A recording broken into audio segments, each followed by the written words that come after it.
noite, primeiro ano. Tudo bem com vocês? Saudade! Saudade de vocês. Estou aqui, hein, pra gente fazer um vídeo. Como vocês estão? Micaela, Amanda, estão todos bem frequentes. Eu estou muito feliz com vocês. Vamos procurar os nossos outros tantos colegas. Cadê a Alicia? A Alicia também esteve presente, né?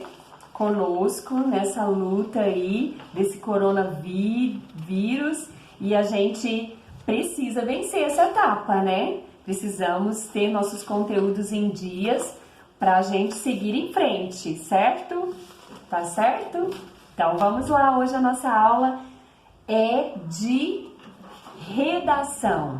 Que tal? Vamos falar um pouco? Na nossa última atividade da semana passada, eu pedi uma redação para vocês com o tema quarentena, certo? Então eu vou dar 6 dicas para vocês de redação, bem simples, básica, para a gente continuar andando, né, na nossa caminhada de produções textuais, certo?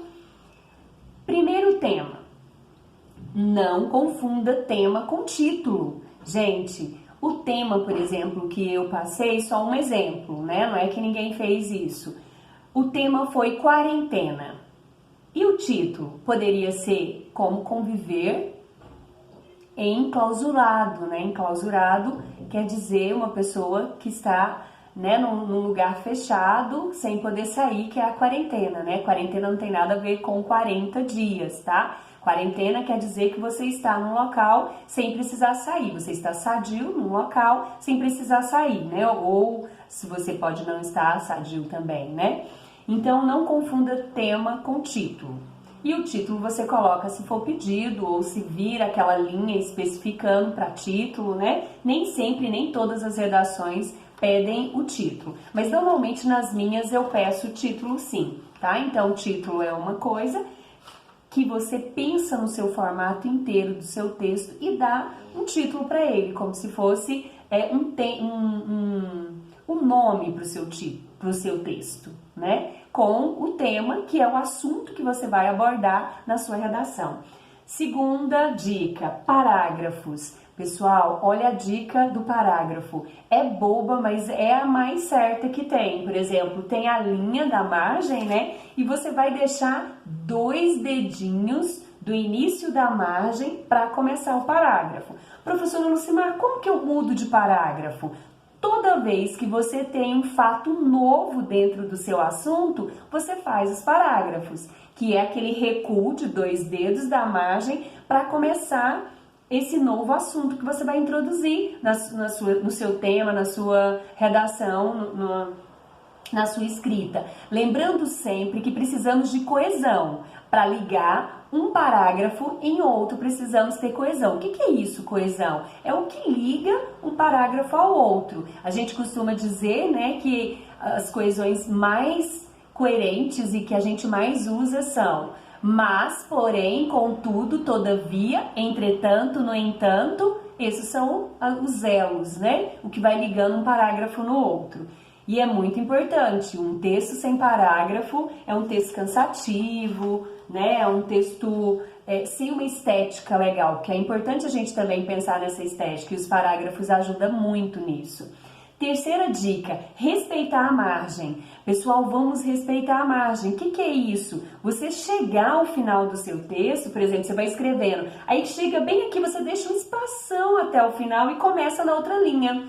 Nitidamente, nós corretores, professores e leitores dos seus textos, a gente vê que a pessoa ou estava ali dando um migué, né, que fala, na gíria, falando o quê? Que você tá sem ideia e você quer preencher papel, você quer preencher aquela folha. Então, cuidado, respeitem a margem. Nunca começa no início da margem, nunca comece com pontuações, com vírgulas, com ponto de exclamação, jamais. Então, vamos delimitar esse espaço, vamos fazer essa medição, né? Minha palavra vai até lá, eu separo a sílaba, começo na outra linha, deixando sempre um alinhamento de espaço agradável de se ver, de ler, né?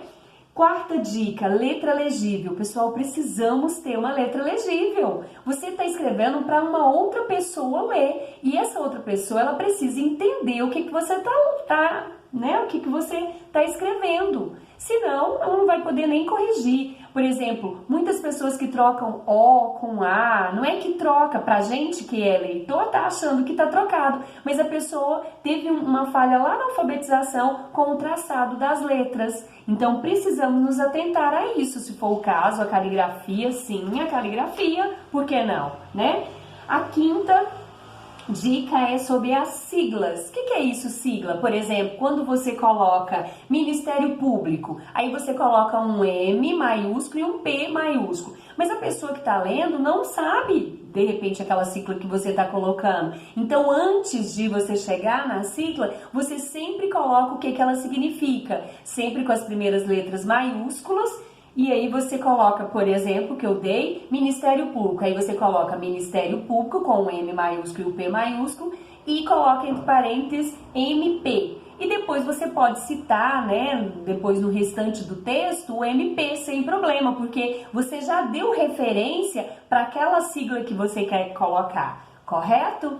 Isso é uma dica boa que muita gente não entende. Outra coisa, aquela sigla ETC, etc., não se usa em redações, tá? Não se usa. Sexta e última dica é o vocabulário adequado. Pessoal, não vamos usar gírias nas nossas redações. Isso é uma fala coloquial que fala... Uma fala que você conversa com seus amigos no barzinho, em casa. Quando você vai escrever uma redação, a gente precisa ter cuidado com as palavras. Se você não sabe, não tem...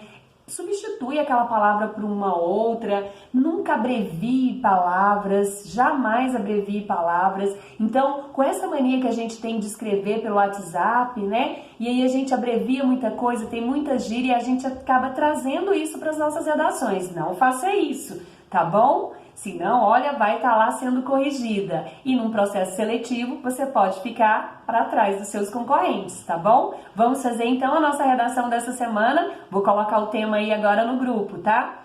Beijo e saudades. Até a próxima aula.